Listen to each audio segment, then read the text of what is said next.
and never really do. It'll be a year later before they actually go back to it.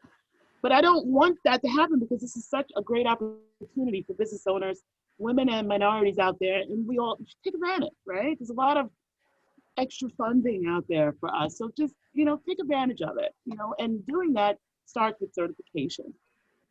Okay. Yes. Thanks, Denise. Let's go to the next one. How are you? Who's next? Hi, my name is. Okay, cool. All right, so you're Sumaya?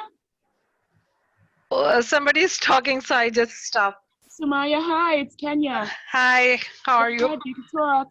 Yes. My business is the construction and estimating. And just like Alicia, I know there is a lot of opportunities for the women in the construction too, because of they always have a code, there is reserve site for the minorities. Definitely. So that's why I definitely want to get this certificate so I can expand my business to the government and I can secure more project for my business. And definitely is for future is really helped me for securing this. If I get this certification. Samaya, you're in a great place. Like Denise said, I'm here to assist. I do one-on-ones. I'll leave my contact information at the end of this webinar. And feel free, set up an appointment with me and we'll start the process. Now, only if you're eligible, we can move forward. Okay, yes. Thank you. You're welcome. Next. I can't see everyone. Yeah, hi, my name is David. Hello, David. Yeah, hi. Our company is, we've been in business for about 5 years, and we started the certification and then we stopped because the paperwork was just too overwhelming. The things they're asking for and all that. And I was just, part of the reason why I'm just part of this program tonight is if there's a way to see if it could be streamlined in such a way that we could just, cut to the chase and just get certified, Yeah, I think a lot of us would like it that way at the end of the day because of all the work and the demand that's required to get the application even signed. Right. So I know. Yeah.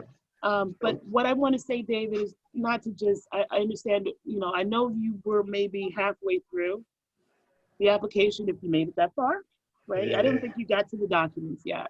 No. Right? Don't give up. All right. Right? And just call me, make an appointment, and we'll do this one-on-one. Okay. Right? We'll finish it. Okay, thank you. You're welcome. Next one.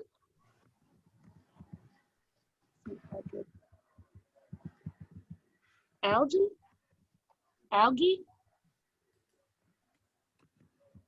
Or Catherine?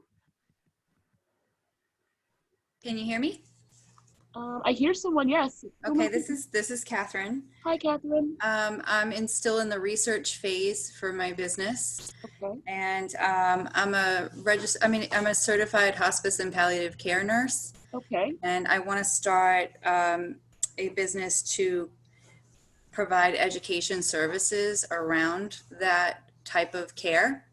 I want to offer seminars to individuals, caregivers of people in those situations, maybe offer it to organizations and other professionals to help spread awareness about what palliative and hospice care really is and how those services actually enhance the quality of life for people.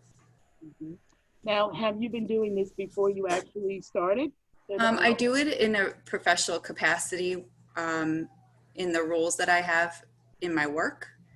But there's a broader need in the community. So how long have you been doing it in your work? I'm sorry? How long have you been doing it? Collectively, I've been a nurse for about 17 years. Okay.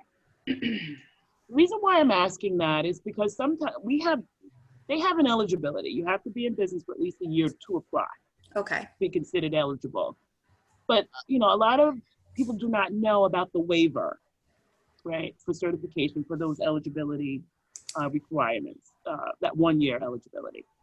So if you've been doing this before and you can prove that you've been doing it before you actually legally started your business, they will grant you a waiver for the 1 year business requirement. Okay. Right? But we would have to apply for that. And it doesn't take long.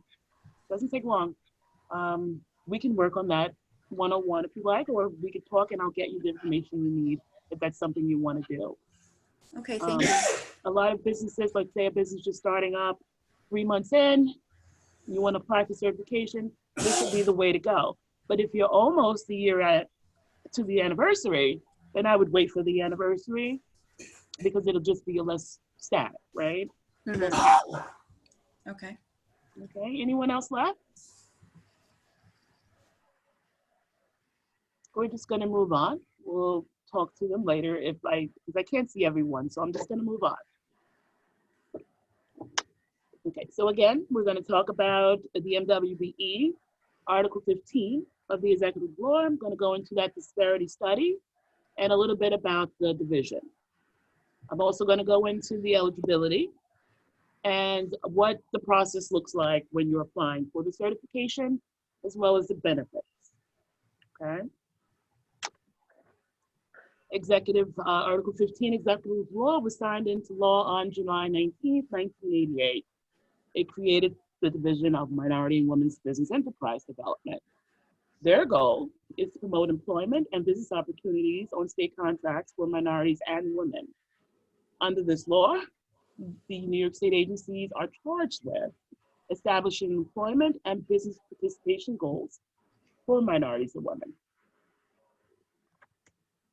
Now, this disparity study that was conducted in 2016, 2017, found that for the primes, there was a 32.54% disparity, and in non-construction, and 13.84% in construction, related activities. Some contractor participation was high in construction and low in non-construction services. So that was 22.9% in non-construction and 28.84% in construction. Disparities are bigger for NWBE's prime contractors providing construction-related services such as architects and engineers. Big demand. The waivers, New York State will almost on the spot grant waivers for architects and engineers. The study recommends that the state continue to utilize this participation goal to enhance the efforts and to engage support of the NWBE primes. Where I found this information is at this link here, and if you would like to learn more about the study, I urge you to visit this link, and you can review it more in detail. And this is a little bit about the Division of Minority and Women's Development Center. Their mission is to promote equality of economic opportunities for NWBEs and to eliminate the barriers to their participation in state contracts. Their key objectives are to encourage and assist state agencies to award a fair share of contracts to MWBEs, review applications by businesses seeking certification, and maintain a directory for certified MWBEs. They also promote the business development of the MWBEs through education and outreach, as well to New York State agencies, as well as the MWBEs. So once you're certified, they will send you, you'll get emails about upcoming bids, webinars, and trainings that they would want you to attend to get more knowledge on the subject in this field, especially as being a certified business with the state. So now I'm going to go into a little bit of the eligibility requirements. So under Article 15A of the Executive Law, any for-profit firm, so you have to be for-profit, not a non-for-profit, cannot apply for certification. And you have to be at least 51% owned and operated by a permanent resident alien who is either a woman or a minority and that is eligible for certification. Types of minority groups that are eligible for certification, I really urge you to look at this area because I have individuals who want to apply, but not really sure if their background would fit their qualifications, right? So, just look at this and just, before you even apply, if there's a question about your eligibility on your background, just make sure that you're in this category before you move forward. So continue. Certification eligibility continued. Ownership, operation and control. All firms seeking MBE, WBE, or MWBE certification must be independently owned, operated, and controlled, okay, by a minority or a woman. The ownership must be real, substantial, and continuing. So you have to prove that it's real and show that it's ongoing. The minority and women-owned business must exercise the authority to independently control the day-to-day business decisions. Very important as well. The personal net worth restriction. Each minority or woman-owned, based upon the certification, cannot have the personal net worth exceeding 3.5 million, which actually went up as of January 1st, I believe, to 15 million. Yeah. So after allowable deductions, okay, it does not include the ownership interest of the MWBE firm or the primary residence, up to 500,000 of any qualified retirement savings plan. Okay, so the primary residence, you don't have to include your home when calculating your personal net worth. Now, if you have a rental, yes. Small business restriction, the firm cannot exceed 300 employees. Okay? No more than 300, full or part-time. Independent, active, and in business 1 year. You have to be independently operating your business without assistance from any other business entity. And for 1 year, at least a year. Oh, sorry. Out-of-state applicants, firms is to be currently certified as an MWBE in their home state should a similar process exist, and before applying for certification, firm must be registered and authorized to conduct business in the state of New York and have a presence in New York. So if you're out of state, you do have to visit the Department of State to get authority to do business here in New York State. And that authority would be requested on the application as well. So they would want to see that you have permission to operate here. In addition to that, you would have to prove some type of activity here. So either you have a client here, your employees are here. I'm sorry? Oh, sorry. Did you say something? No, sorry. Somebody's Oh, knocking on okay, the door. okay, sorry. Sorry. Or you have Just a quick question. Oh, sure. What is the minimum requirement for the employees? The minimum requirement for employees. Yes. So if you're a small business, your firm cannot exceed 300. You have to have less than 300 employees. But it's just like there is any minimum like 10, minimum 10 or like No that? minimum. Oh. No. So definitely, if you have a business out of state, you need to visit the Department of State to apply for that authority to do business in the state. I also wanted to share that in addition to, like, say, having some type of activity here, maybe you could also buy your supplies here as well, or maybe you have a supplier here, but you would have to show proof of that. And here I was telling you where to go to look up that information at the Department of State. There's a phone number here, and you can email them here to find out more information on applying for that. Okay. Another big hot item is fast tracking applications. So you're a business and you're a New York State-based firm and you're certified, let's say, by any of these entities: Erie, City of Buffalo, New York City Department, Port Authority, New York and New Jersey Minority Supply Development Council, Women's President's Education Organization, and you're certified as a disadvantaged business entity, DBE, or as a federal 8A disadvantaged business with the SBA. You can get your application fast tracked. Okay, and usually I'd say if you have the potential for a bid, let's say a state agency is wanting to do business with you, but you're not certified. And that contract is dependent upon you being certified or not. What they can do is contact ESD and let them know that they have an opportunity for you, and they would do the pod process. I believe it's a form that they would fill out on your behalf, and that application is reviewed a lot sooner. I've seen a fast track application go in, and not even 2 weeks later, I was told that the person got certification. So it's fast tracking can be helpful in certain situations. Yeah, we'll leave it like that. It can be very helpful.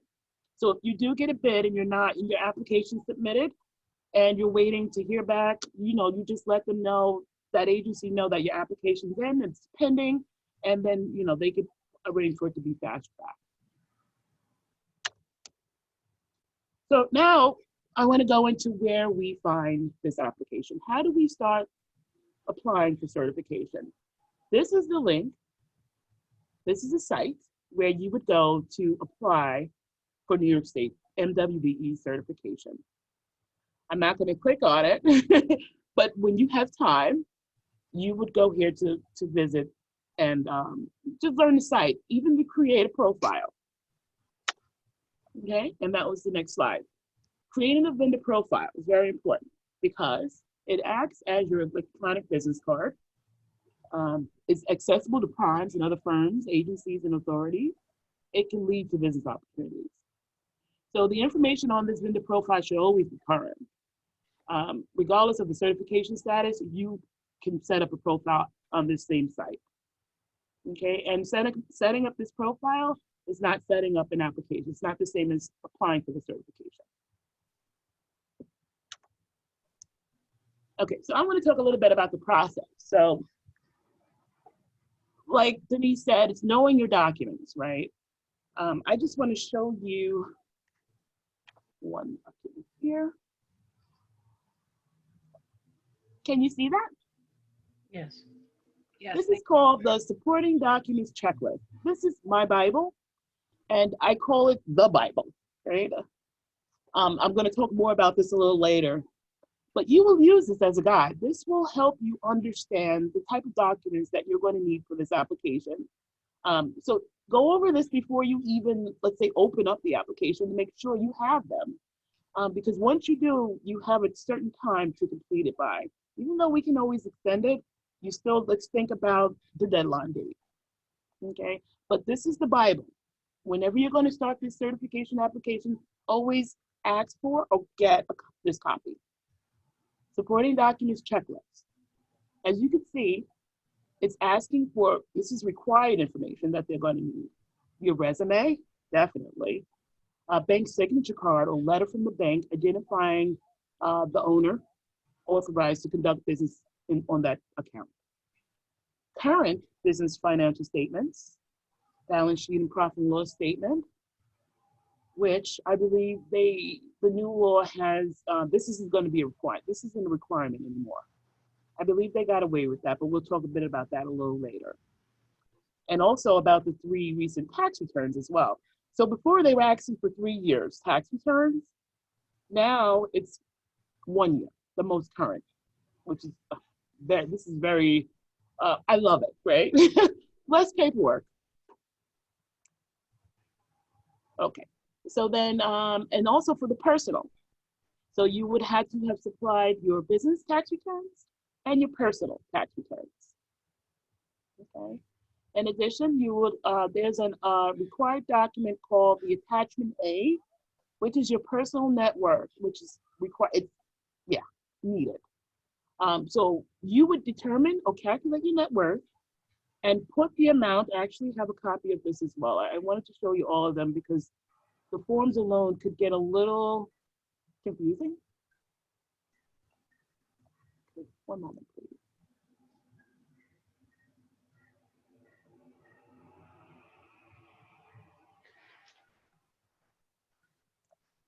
Attachment A. Do you see that one? Hello. Okay. So this is the attachment A. This is your personal net worth. On this form, you would include your social security number and the percentage of your equity in the business, which I don't see I the. see it, Kenya. I see your screen. Oh, I think you have to go stop share and then go back into share again, and you'll be able to get it to work. okay. Thank you. It doesn't carry over. I don't know why. Aw.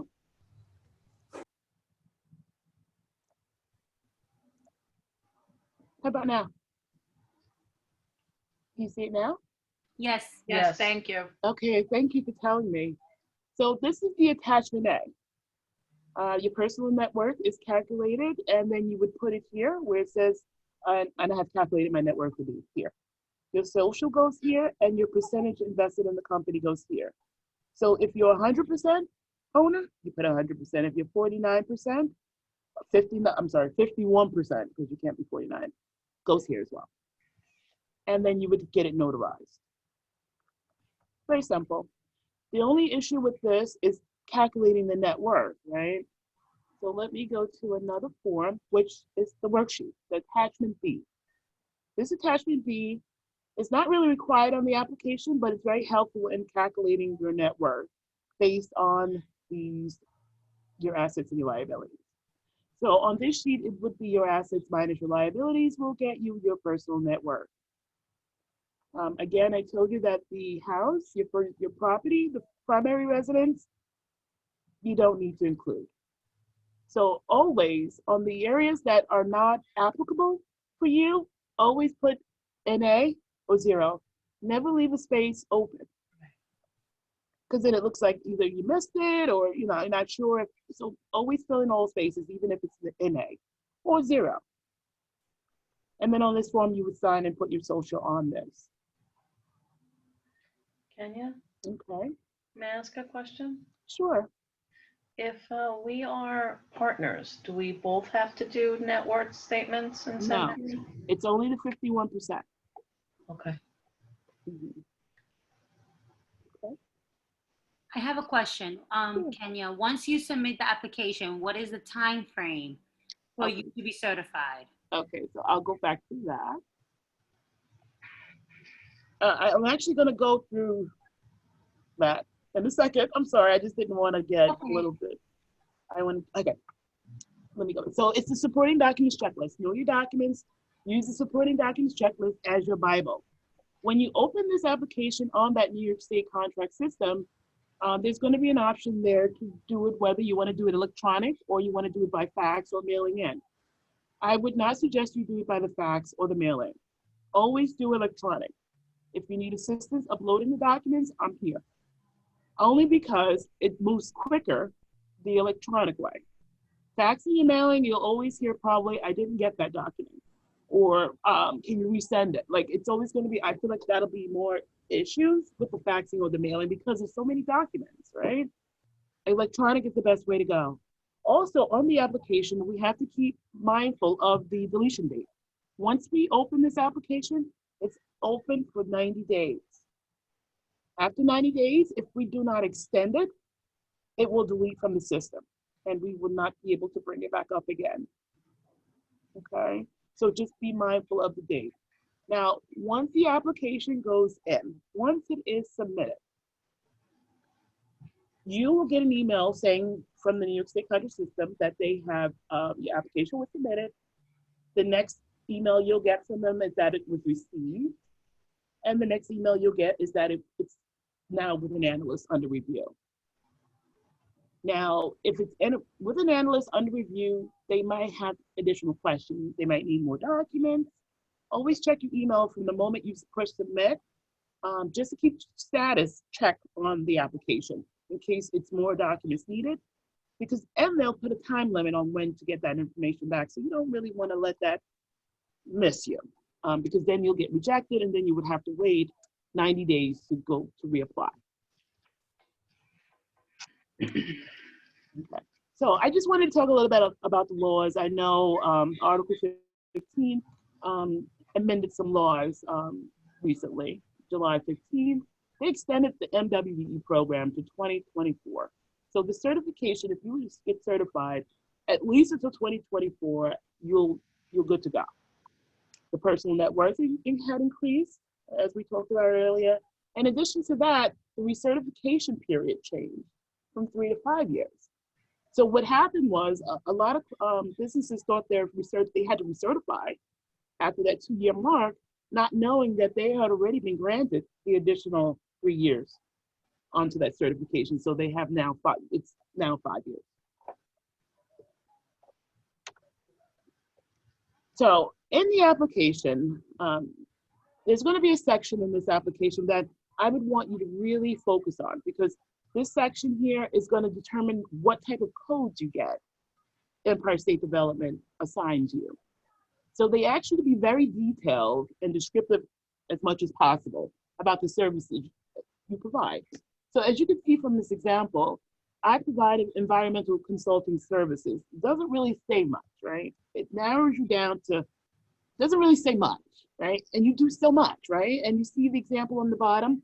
Our firm specializes in providing terrestrial, ecological, and environmental services. Wow.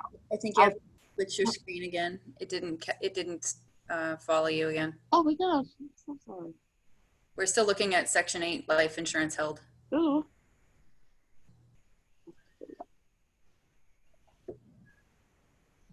How about now? Yes, thank you. I have to keep that in mind to do that. So yeah, so you got to be very detailed. This business description will be the way that they know what you do, and they'll decide the codes based on the services you provide. So if you provide something more or more than this, and you only get this, you can't really fall for getting a code that you said you did. I'm actually working with a client now who wasn't as broad, but he got a code that it doesn't really tell what it is that he does. And it's all based about the description. Be very descriptive. Yeah, Kenya, can you provide them with a code in the description as well? Yeah, so on the application, they're going to ask for codes. I'm actually going to go into that. Let me, want to make sure I keep you on.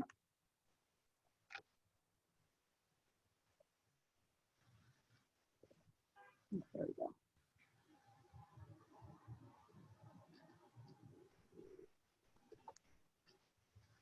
Do you see it? No, we're still at the importance of business description. Oh, that's where I was. I'm sorry. Yeah, that's where I was. I was actually trying to.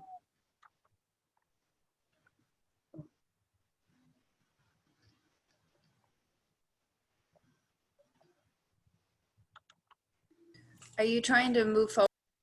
I am.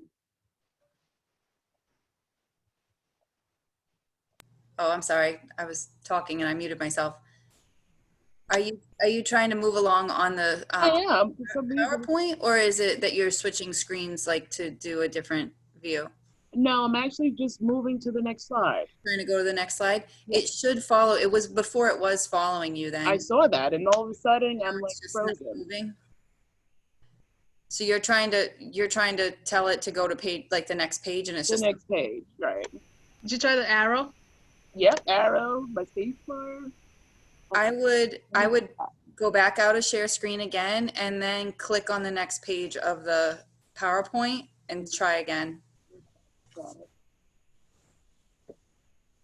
I don't know, that's one of the big flaws with Zoom. It just doesn't, it doesn't follow you when you switch your screen. Yeah.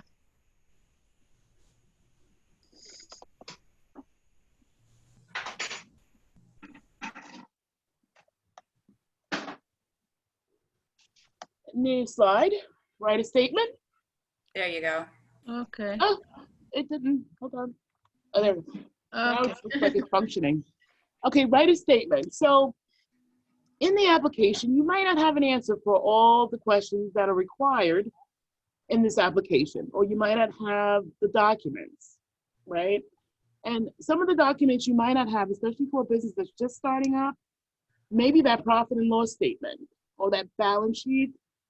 For those that don't have like an accountant or an attorney to get these documents drafted, some just operate without it, right? And then when you go for the certification, only then you realize a lot of the business documents that you should have. So this is, going through this process is a learning experience, I say too, as well, for the business owners, because you become more aware of what it is that you need to legally operate as a business entity.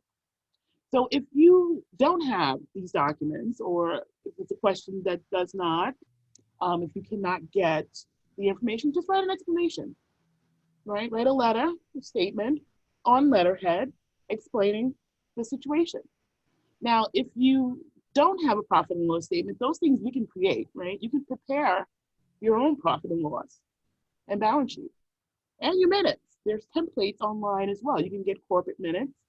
They're templates, so you would just fill in your information. The thing with these templates that you might find online, just read through them and make sure they're tailored for your business.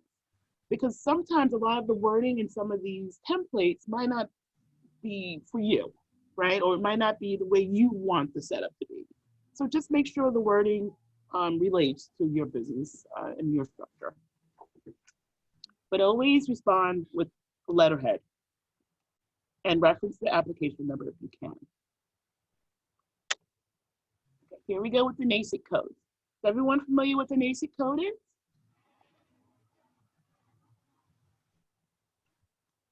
Hi. Hello? Yeah, Kenya. Hi, thanks. Can everyone hear me? Yes. Yes. Yes, Kenya. Okay, so you guys are familiar with NAICS codes. And there was a Yes. question that came up about the codes, right? No. So the NAICS codes are the North American industry class, or what is considered the North American industry classification system. Is how the federal and state agencies classify business establishments with their goods and services that they provide.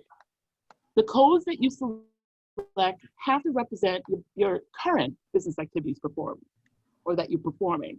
Nothing that you've done in the past. Well, let's say you did it 3 years ago, but you're not doing it now. You have to be able to prove that you're doing it within the last year.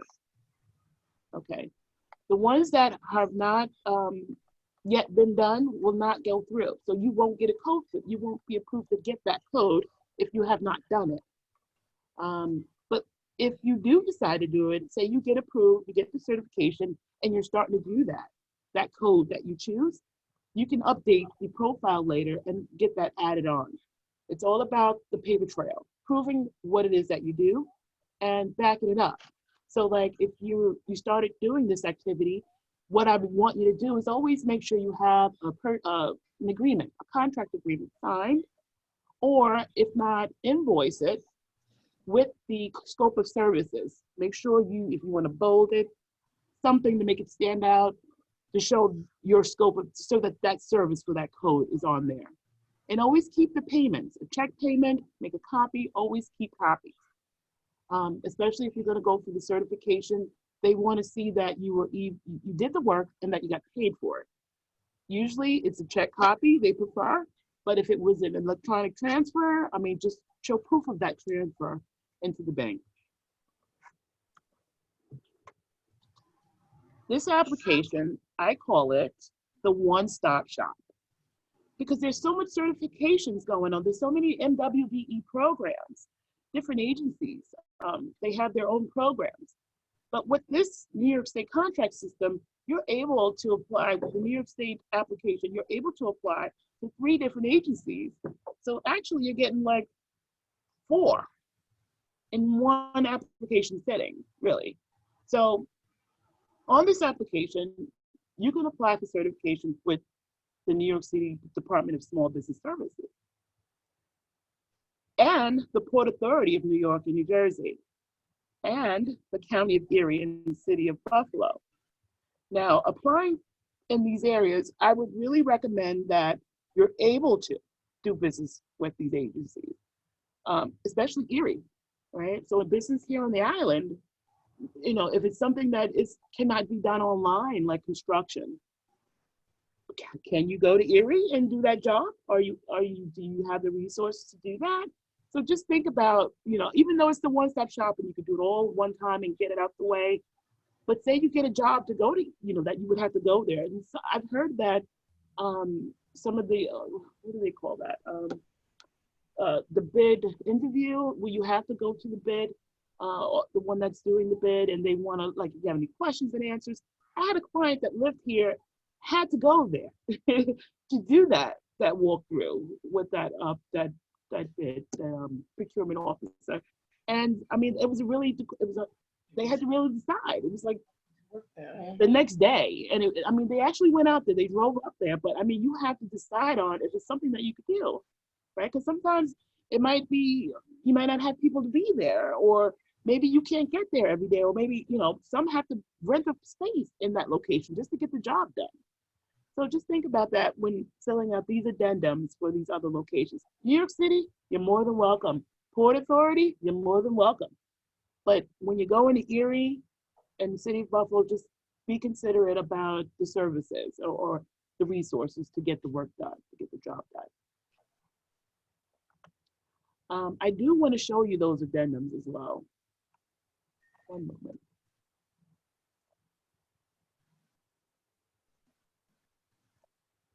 Okay, so this is the Erie of the County of Erie and City of Buffalo's addendum. This is what it looks like. It's a couple of pages.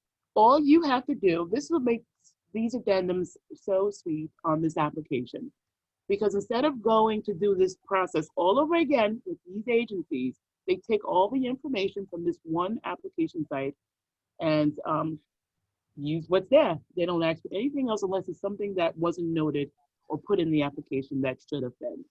So you complete page 2, check off, what applies. So the vendor number. A lot of these agencies, especially New York City, require you to have a vendor number. For Buffalo, I want to say you need to get it. You do. It's just that getting the vendor number in this location, I am not familiar with how to get the vendor number here, but they give you the instructions on the addendum. Okay. We don't have that on the screen. You don't see it? No. Okay.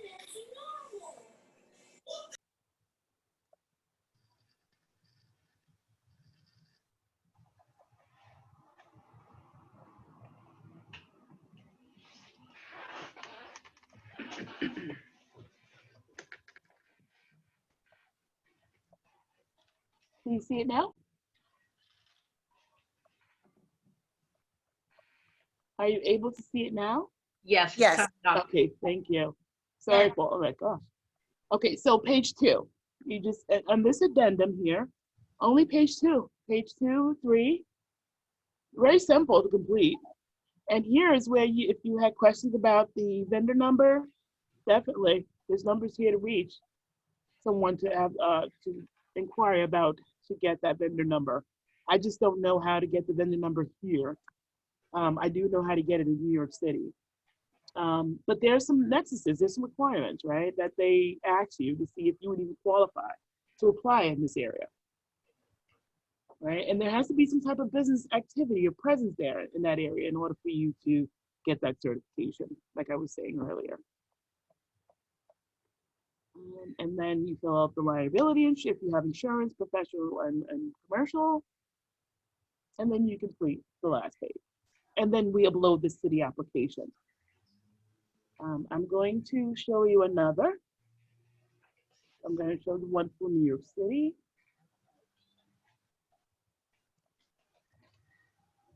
Are you able to see that? Yes. Okay, so this is what the addendum for New York City Department of Small Business Services looks like. Green, just like Erie, but I use this one a lot. Okay, same like Erie, just a couple questions that you would answer, very simple. And this is why I would really, really recommend doing this when you open the application to complete the New York State application. Do them all in this one sitting, because you won't have to go through this whole process again. Yes or no. Now, page 3 is where they ask for the vendor number. You always want to check off yes. Always check off yes, because they're going to ask you to get it. I've seen this happen where a client checked off no, and the analyst who had that application didn't move forward with it until the vendor number until they received the vendor number. So I always recommend the vendor number be on here when we upload it to the application. So you Page check 3. it prior to receiving the actual number, and they will update it when you receive it. No, so you get the number first.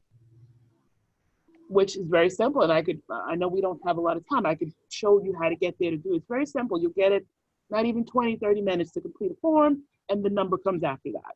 Okay. You just add it on this form, check yes, and add it here.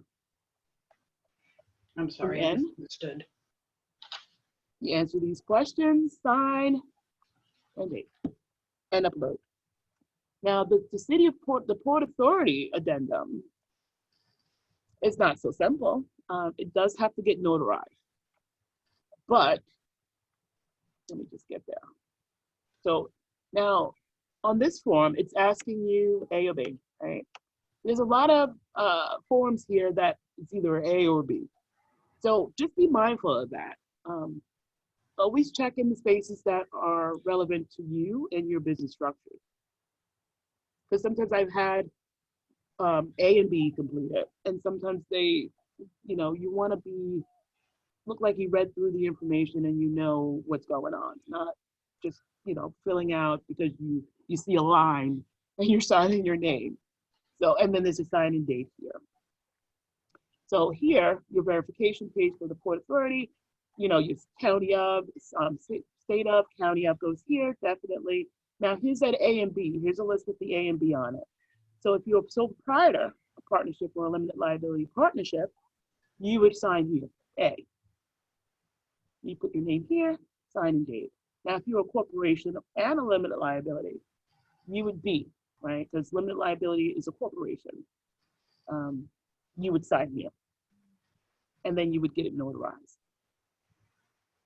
Okay, so if you're on the island or anywhere, if you're wanting to do work with the Port Authority, definitely do it in this application when you're ready. Okay, so let's see. Okay, so that was it. I do want to talk about, I just didn't want to get off the presentation. Let me see where I am.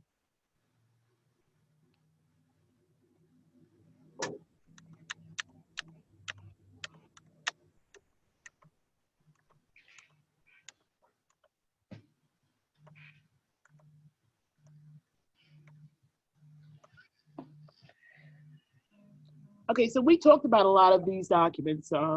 Certification application, we talked about the attachment A, the attachment B, but there's two still here that I have not really gone into a little bit that are really mandatory.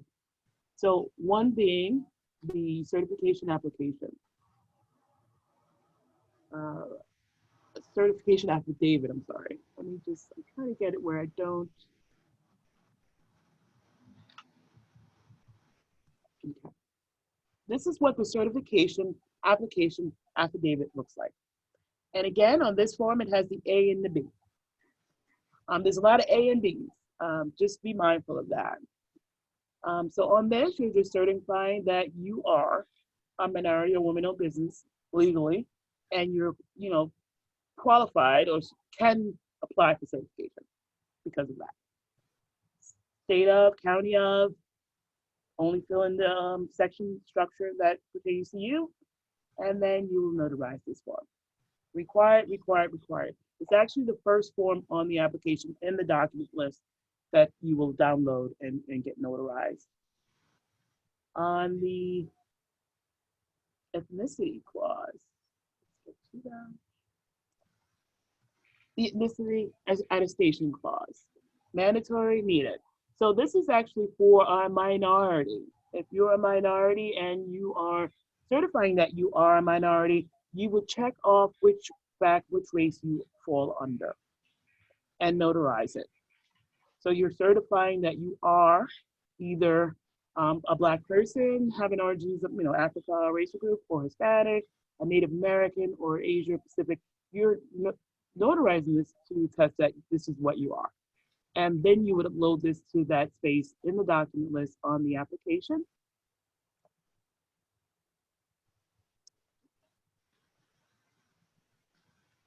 So I'm moving along. So I'm only 26 slides, and it was already 6:07. So I hope I'm on good timing. But I do want to talk about some of the mandatory and required documents for this application that you can't get around, okay? So mandatory documents are proof of citizenship, your gender, your birth certificate, passports, military records, green cards, business documents. Now, the NYS 45 is not really needed on the application, but it can get asked for. So if you have this document or have employees that you're paying and have this in your accounting books, hold on to it because it can get asked for. Loans and credit agreements, leases, supply agreements, definitely needed. The application is asking for it. So if you took a business loan out to get started, to start the business, they're going to want to see that information, the grantor information, and the agreement. And a lease, so if you're operating somewhere out of your home, say you're working from home, so home business, you would then provide your deed or mortgage statement. Any agreements for supplies, say you have a vendor that you work with, they would want to see that agreement between you and the vendor. So partnerships and LLCs, mandatory, assumed name, certificate from the county clerk's office, operating or partnership agreement. Okay, now the IRS form 1065 with the Schedule K, that's all in your tax returns. So because they asked for the most recent copy of the tax returns, this is in there, they'll get it from there. Another big for the certification for this application, the resume, right? I have a question, I get questions about what kind of resume they're looking for, what kind of resume do they need. Resume should have your professional background on it.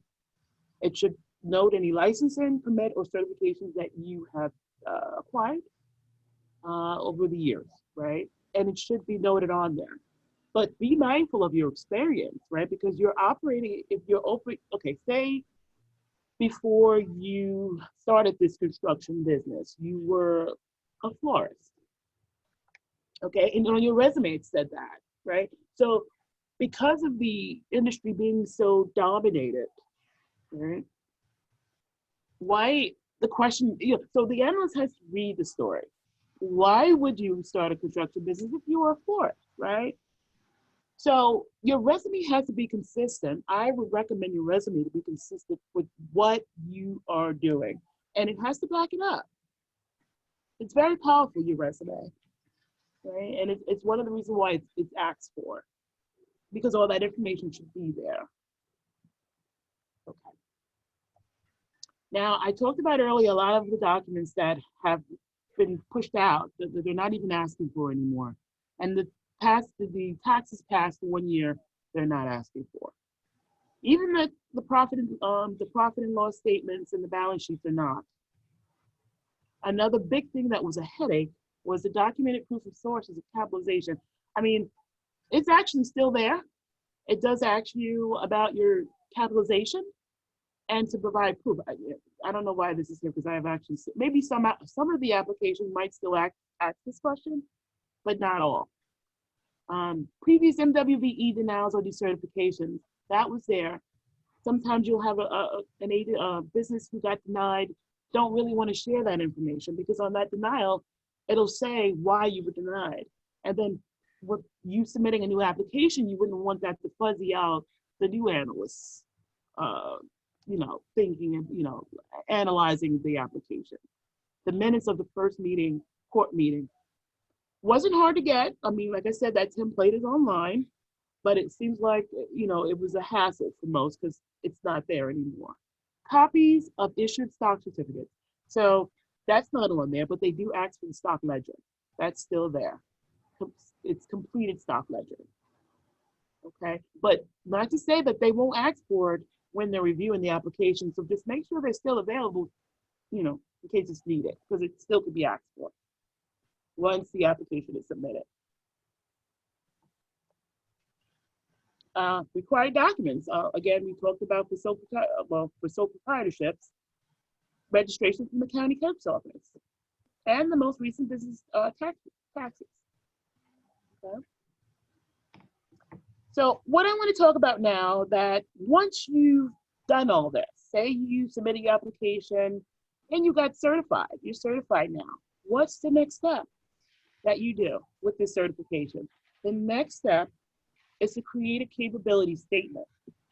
This capability statement, I call it the business resume, right? So you need to create a statement. I have an example here. Perfect example. This is a capability statement. I'm sorry, I don't see any. Okay, thank you for telling me.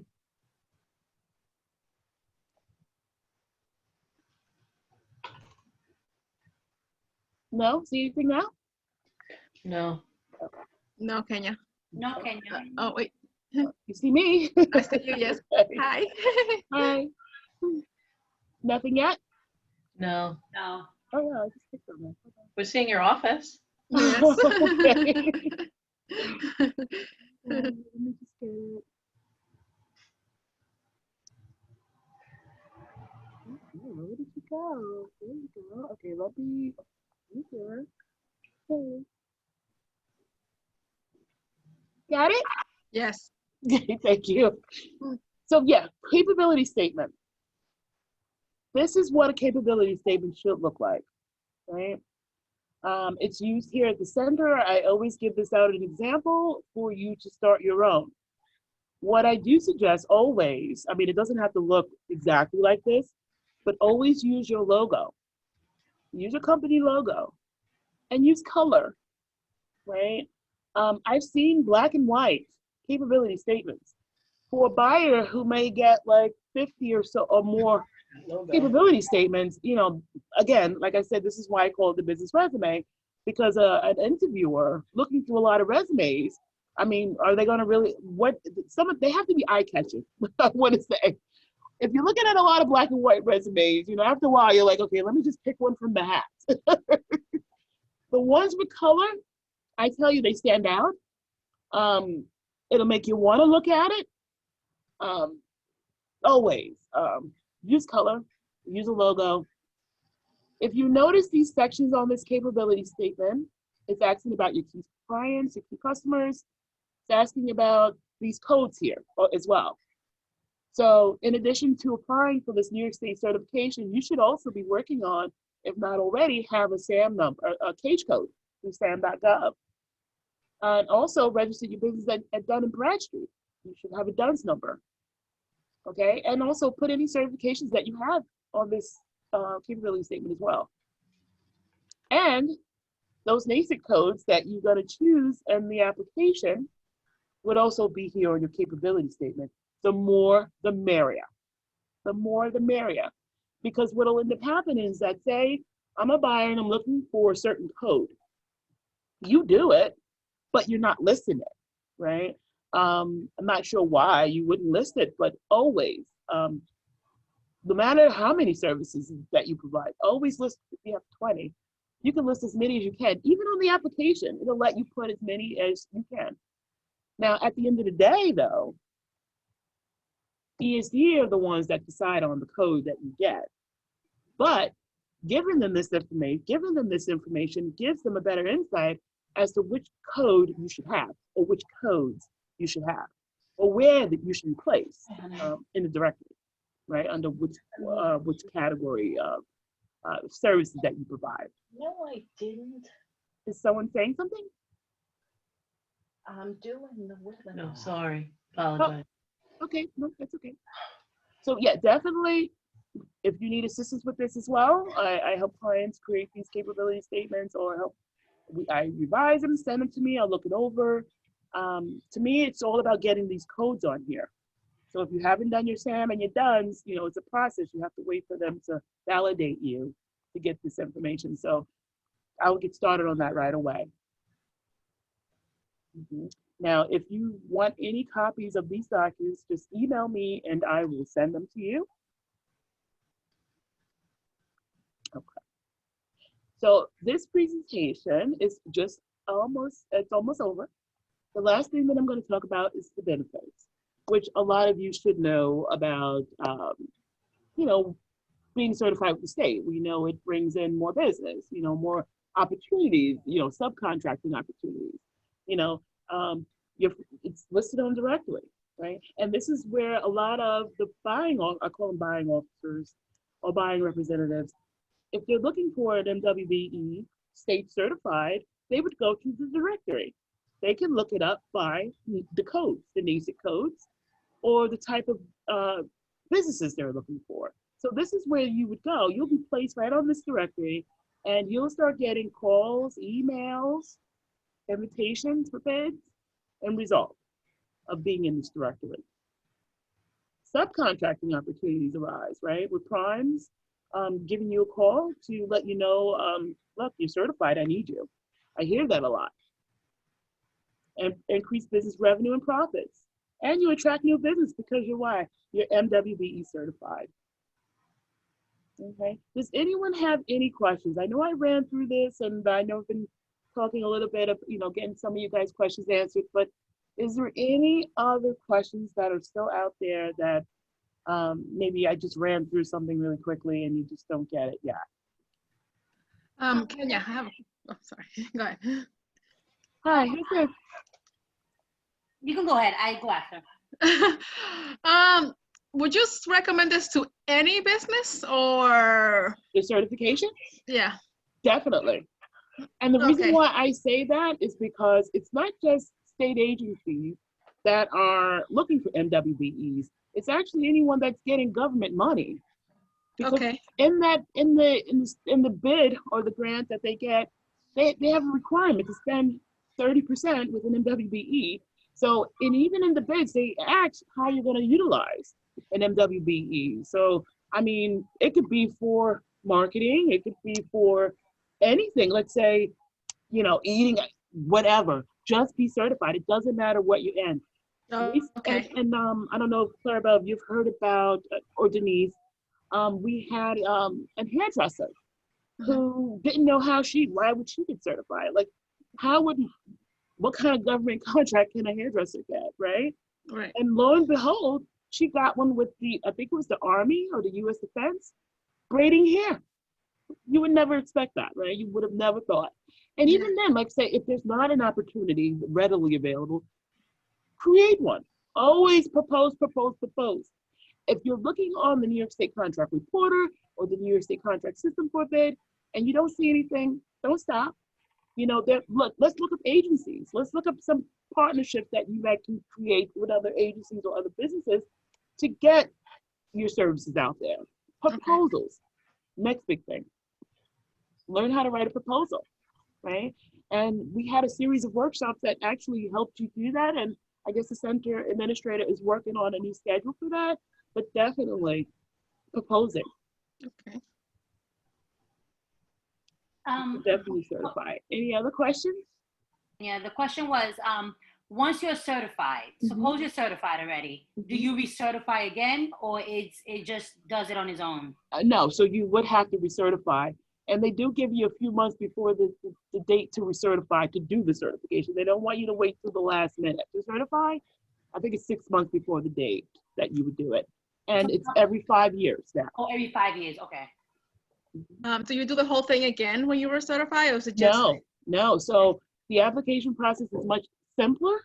It's only if there's changes in the business that they're asking for, or if you've added on any services, basically changes. Okay.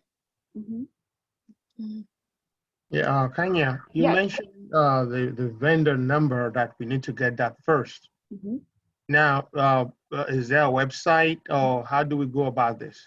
You would go, I would say, Google the New York City Payee Information Portal. New York City Payee Information Portal. So you click on that, and Google it, and I usually go to the second link, which is the New York City Health, the health one. And in the first paragraph on that page is a hyperlink for the Payee Information Portal. I don't know, I like clicking it through there. It'll take you straight there. Now, to create a new account, on the left side, there's an activate button. Click on that activate button, and then you're going to do a company search. You can do it by your tax ID or the name. If nothing comes up, you're going to see another button to click here to create a new account. If something comes up, that information will come on the bottom, and you'll see the number that you were assigned. Okay. This is different than your tax ID, right? Than your EIN? The vendor number is different, yes. Okay. Yes. and it's needed in New York City. It looks like the Port Authority as well, and Erie, these vendor numbers to move on with their certification. Okay. I would suggest getting yourself a folder and keeping all your important stuff in your folder. Yeah. So you have everything you need. Yes. I would have, in the workshops that I teach, I actually open up the application here, and we go through the application. That was another thing that I would really, hopefully we'll have another webinar where I can actually go into the application and we can go through that together. Because starting the application, again, I say always write down everything. The username and password, you're always going to need that, right? Because you have 90 days to complete it. Sometimes you'll open it up and you can't remember the password, you got to reset it, and then, but always write it down. Okay. Everything that you do in this application, Yeah, Kenya, so there is the passport thing. How is that related to what we're doing tonight? The passport? Yes, for New York City, I think it has to do with the business also, that you need a passport number. A vendor number? Is it like a platform that you have to go on? Oh, for the pay information portal? Yes. Yeah, it's a whole nother site, right? It's a whole nother site. And this site, I actually like this site. This site is really good. It's for their sellers, the businesses that they have certified that are in there. So in that site, you can access your W-9. So if you get a city bid or work for a city and they ask you for your W-9, you have it right there, because this is what the pay information portal generated for you. When you created that vendor number, you have a W-9 as well. I see. So you give those primes or the businesses that want to do business with you, and they ask for your W-9, you give them that one. And here, I believe that's how they pay you too as well. Like you can track payments in this site, even bids, like opportunities. The site is very helpful. Just like this one, just like the state. Okay. Now, do you get a visit from those who evaluating your documents? Do they come around to check your office, or what? They can. They call site visits. They can, right? But depending on, I want to say, how good or how clean your application is, it could be a decision made without them coming out. But they can. And they can call too. I see. Okay, thanks. Thank you very much, Kenya. It was very informative. You're welcome. Thank you very much. Thank you. We'll be in touch. Okay. I know it was a lot. I know it was a lot, but the next one that I hold, I'll make sure you guys get the email to register for the next one, because Can you give us your number and your email address and all that? Sure. Let me just give you, I know you guys are familiar with the center's information already, but my number, if you're ready, I can tell you now. Go ahead. Is 631-851-6201. And my email address is Harvey, Harvey, the letter K, at SUNY-Suffolk.edu. That's my direct contact. So if you are wanting to set up that appointment to get the application started, or you just have questions about the application, I'm more than welcome to help you out, and we'll walk through it together. And like Denise said, we'll pace it out if you're ready. We'll pace this out. I'm telling you, before you even look at it, you're like, wait, we're done. We'll have a celebration when you sign and submit. I'm telling you, because it's such a good feeling just to be finally done. I've heard it and I've seen it, and it's not even, like for me, I'm helping you, but I feel you. I feel you from the moment you come in until it's done. I do, and I'm happy for you too. Okay. And I look forward to seeing you, David and Alicia. Okay. So just call me when you're ready. All right. I have one more question. Where Sure. do you find is it NYS's code? Oh, the NACIT code. So let me show you something. How many, is everyone still there? Okay. Yes. I want to show you my code list I have. Can you see this? Yes. Yes. Okay, so I have this here in the office. You can also look this up online. Okay. Also, So I'm going to say, code. just put nicest code in, New York State Basic code. nicest code? Yes. And you could get this list up as well.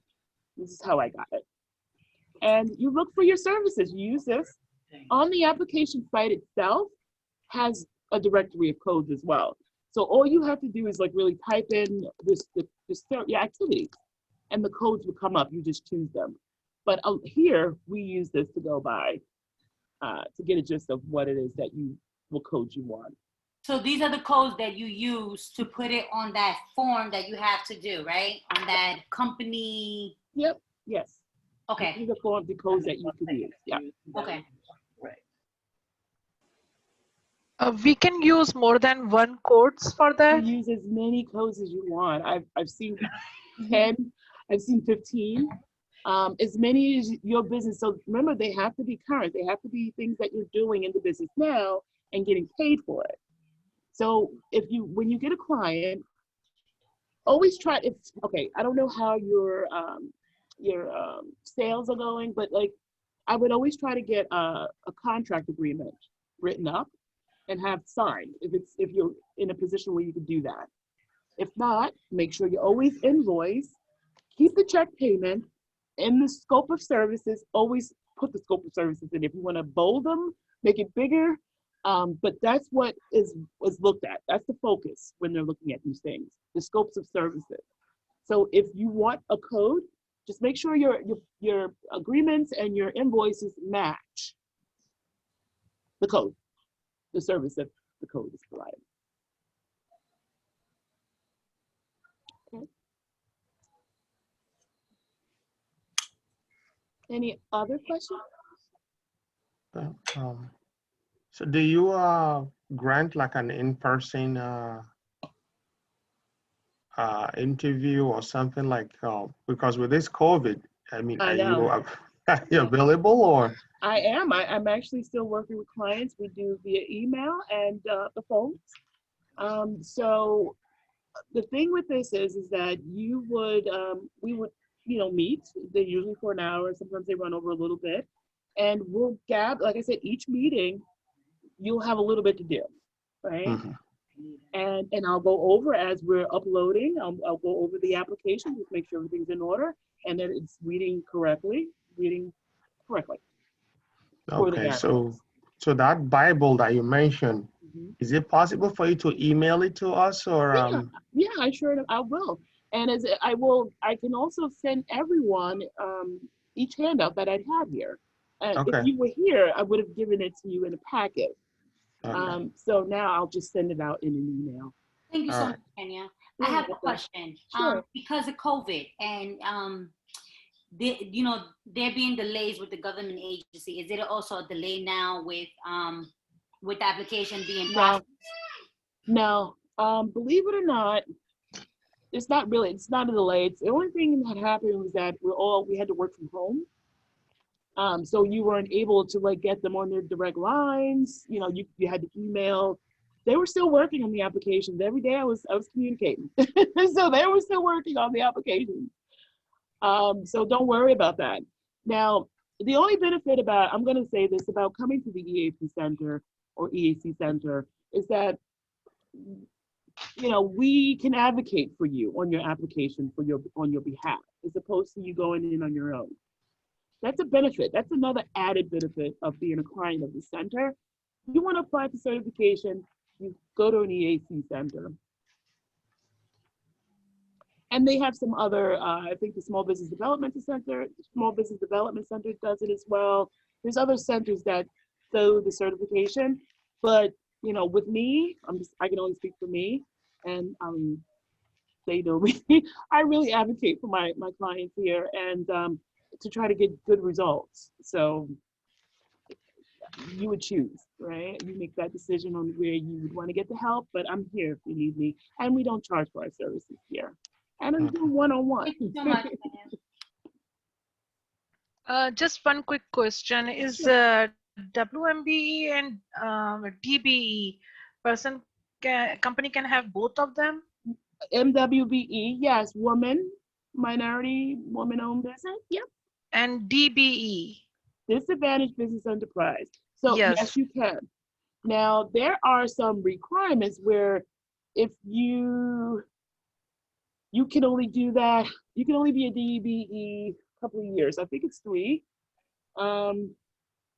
You would look into that though, because there's like a requirement for you to only, before you can apply for, like say you were DBE, you couldn't apply for regular certification yet, because DBE is granted through one of the, I think it's DOT, Department of Transportation.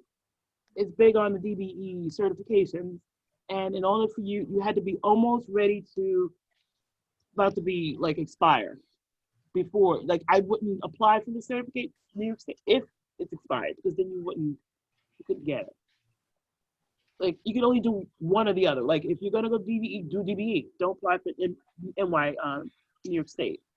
If you're gonna do New York State, do New York State. Like do one or the other. When you open the application, it does ask you that, so that they can guide you to the right application.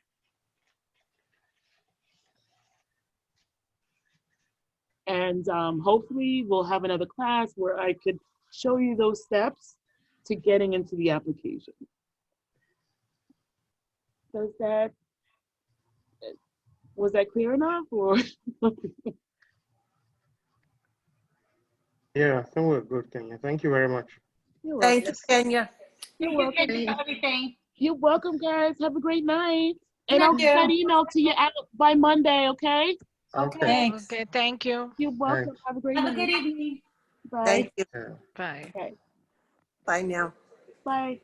Bye.